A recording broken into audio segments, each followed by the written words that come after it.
महोदय, अब तो हमारा तिरंगा झंडा भी हमसे ये पूछने लगा है कि क्या बात है भारत, आजकल फहराने से ज्यादा मैं कफन में दफनाने के क्यों काम आ रहा हूँ। महोदय, हृदय तो उस दिन फट गया जब बूढ़ी माँ अपने बेटे के चिथड़ों को देखकर बोली कि साहब, आप तो भर्ती में 1 इंच भी कम नहीं लेते, मैं आधा शरीर कैसे ले लूं। महोदय, आज इन मानवाधिकारों के कारण इन आतंकियों के बंगलों की आकाओं की नाकफनी हंसती है और शहीद हुए हमारे जवानों के आंगन की तुलसी रोती है। जब एक शहीद हुए जवान की विधवा की वेदना चीख चीख कर ये कहती है कि प्यार भी भरपूर गया, मांग का सिंदूर गया, नन्हे नौनिहालों की लंगोटियां चली गई, छोटी छोटी बेटियों की चोटियां चली गई, और आपके लिए तो एक आदमी मरा है साहब, मेरे घर की तो रोटियां ही चली गई।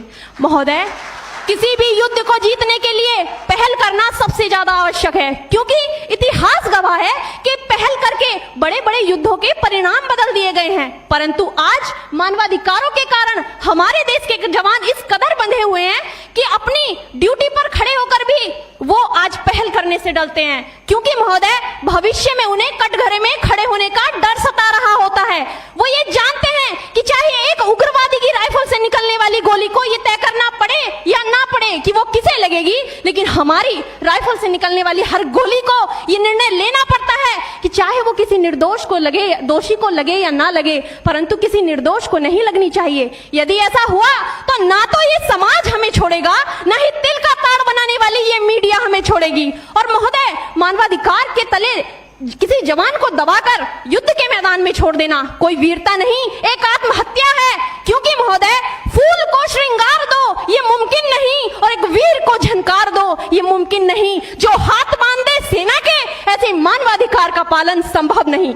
महोदय, आज सत्यनिष्ठा के मार्ग पर चलते हुए भी हमारे देश का जवान इन आतंकवादियों, इन पत्थरबाजों से डरता है, क्योंकि वो जानता है कि उसकी राइफल से निकलने वाली गोली अगर टारगेट को हिट नहीं भी करेगी तो भी 400 मीटर तक जाएगी, और यदि इस बीच वो किसी निर्दोष को लग गई तो महोदय, हमें अपनी नौकरी से हाथ तक धोना पड़ सकता है।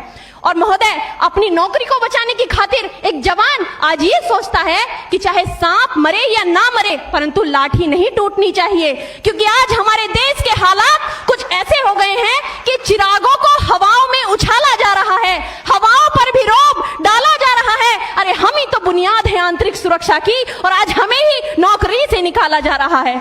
महोदय, जब पुलवामा में 44 जवान शहीद हुए, छत्तीसगढ़ में 76 जवान शहीद हुए, तो कोई भी मानवाधिकार की दुहाई देने वाला हमारे पक्ष में आकर खड़ा नहीं हुआ।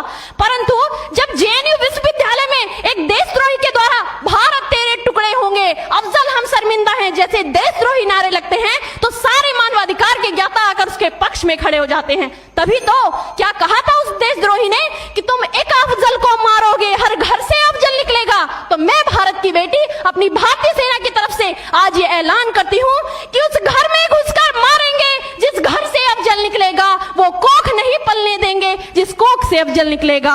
उठो देश के वीर जवानों, तुम सिंह बनकर दहाड़ दो और एक तिरंगा झंडा उस कन्हैया के सीने में गाड़ दो। महोदय, अंत में अपनी वाणी को विराम की ओर ले जाते हुए मैं सिर्फ इतना ही कहना चाहूंगी कि मुझे अफसोस है अपने देश की न्यायिक प्रक्रिया पर, जहां आज भी रात के 12 बजे अजमल कसाब जैसे आतंकी के लिए सर्वोच्च न्यायालय के दरवाजे खोल दिए जाते हैं। ऐसे देश से मानवाधिकारों की अनुपालना करते हुए आतंकवाद और उग्रवाद से कभी नहीं निपटा जा सकता। मानवाधिकार के नाम की दुहाइयां देने वालों, सीमा पर लड़ा नहीं जाता चरखों से शोलों के आगे, रामायण पढ़ी नहीं जाती सीमा पर गोलों के आगे। धरती के घोर कुहासे को एक सूरज ही हर सकता है, क्योंकि एटम बम से रक्षा केवल एटम बम ही कर सकता है। जय हिंद, जय भारत।